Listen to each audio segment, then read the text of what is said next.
अहबाब की तरफ से रमज़ान शरीफ रमज़ान करीम में सवालात का सिलसिला जारी है। एक अहबाब ने सवाल फरमाया है कि क्या इफ्तारी एक साथ ही भर के खा लेना चाहिए या इसके लिए सेहत के लिए बेहतर क्या है?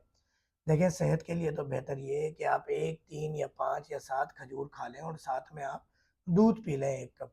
आपको इतनी एनर्जी हो जाएगी कि आप मगरिब भी पढ़ लेंगे, आप इशा भी पढ़ लेंगे, आप तरावियाँ भी पढ़ लेंगे। वैसे नबी करीम सल्लल्लाहु अलैहि वसल्लम की सुन्नत असल खजूर पानी या किसी भी चीज़ से बिल्कुल कम से कम डाइट से आपने रोज़ा नोश फरमाते थे, तनावुल फरमाते थे ये चीज़ें। फिर उसके बाद मगरिब, इशा, तरावी के बाद आप फिर थोड़ी-सी गज़ा और फरमाते हैं। तो ये आका जी सल्लल्लाहु अलैहि वसल्लम की सुन्नत मुबारक है और इसी को अगर फ़ॉलो करेंगे तिब नबी और रहमतुल लिल आलमीन है आका जी सल्लल्लाहु अलैहि वसल्लम ता क़यामत। तो आप इसको फ़ॉलो करेंगे तो बहुत फ़ायदा होगा। तो थोड़ी-सी गज़ा ले लें, खजूर, पानी या खजूर, थोड़ा-सा दूध और उसके बाद तरावियों के बाद हल्की-फुल्की गज़ा और सहरी में भी हल्की-फुल्की गज़ा।